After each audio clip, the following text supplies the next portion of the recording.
such a promising start to the season. Dan, just that scoring punch the last couple of weeks, is that an area you're going to ramp up? Yeah, clearly it's an area. Last year was an area for us as well.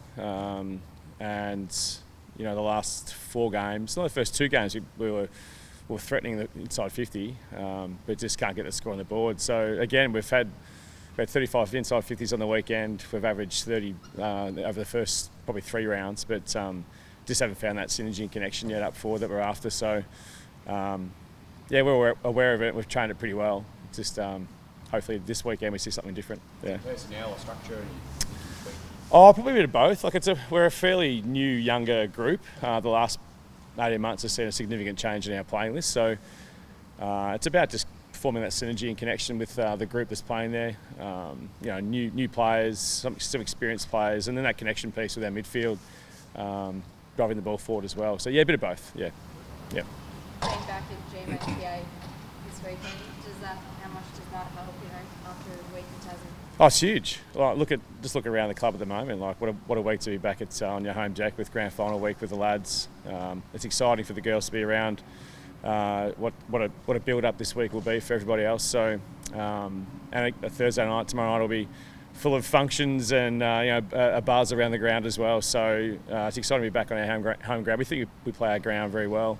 The conditions will be better than what we've had in the last probably 2 or 3 weeks, which is promising. So we're looking for an exciting game. Yeah. Can you tell the girls to get around it and really soak it up, just enjoy the week and what the boys are going through? Yeah, we do. It's not something you can hide from. Like it's everywhere we go around. The community itself as well is buzzing, so you can't hide from it. So for us, it's about embracing it. You hear it all on the radio and everything about you know, experienced coaches and players just saying embrace the moment. So we're taking the same philosophy.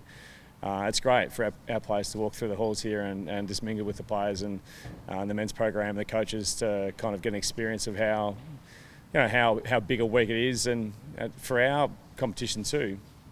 You know, 10 games. It's almost like every game there's something riding on it. So there is that kind of finals feel or that anxiety feel around a win and a loss at our level. So it's good for our girls to experience it. It's a similar point probably in their development as you guys are trying to take that next step and bridge the gap now to rattle off a win against a team probably competing with for well runs of the game. Yeah, it's important. Like, they're on equal peggings, the same as us, 2 and 2. So we talk about a few teams that are on a pretty similar trajectory of improvement that are like us. So for us to get a win this week will be very important for our group and our development going forward. But you know, we had a good game against them last season as well.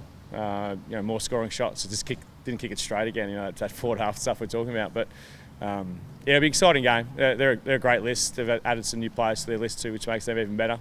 And I'm sure Nick's pushing them to have a good game as well. Are they gettable this week? I think 6-day break into Mackay, to 5-day break up the highways. Something you can exploit. Yeah, it's tricky. Like, I'm sure 2 flights up to Mackay in the heats and playing in those conditions will take it out of you. Yeah, they're gettable, but you know, we've got to be very careful too and respectful around our own performance from last week. It wasn't good enough against the Kangaroos. And again, ordinary conditions.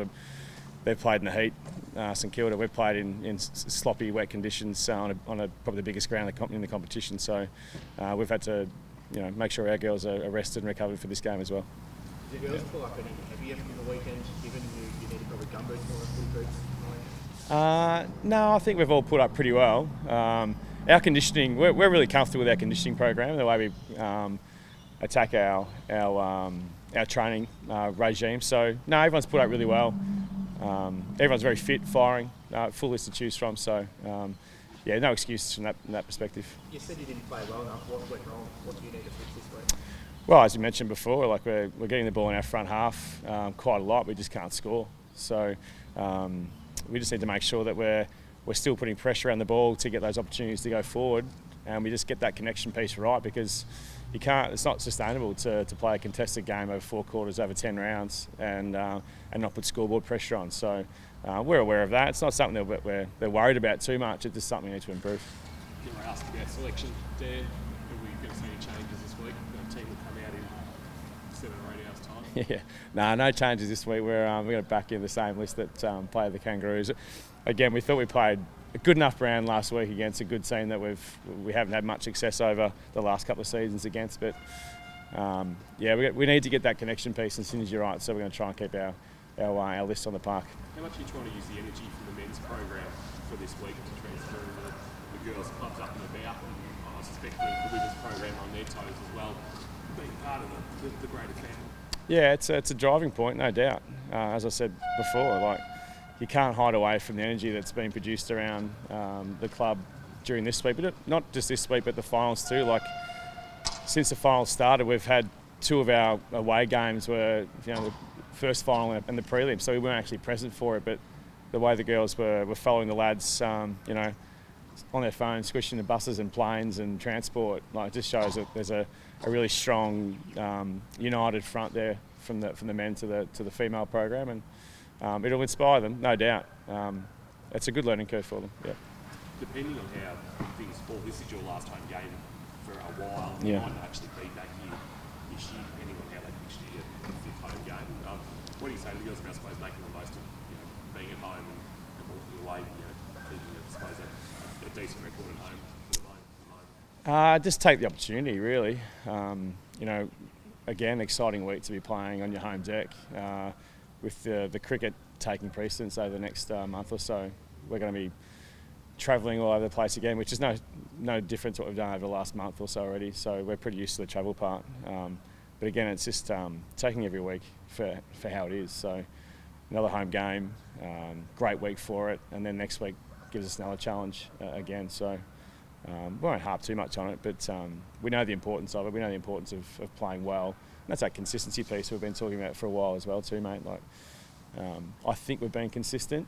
To start the year 2 and zip is outstanding. To lose the last couple playing an okay brand, but again, it's how consistent we can be in our front half of the game, of the ground, is the important part. So this should help here. We train here. It should give us some inspiration to have confidence in that space. So we'll have to make the most of it. Georgie was a clear best on ground on the losing side last week. I think she's on top of the coaches' votes leaderboard as well. Yeah. How many levels has she got left in her, given she's so young and is in such good form already?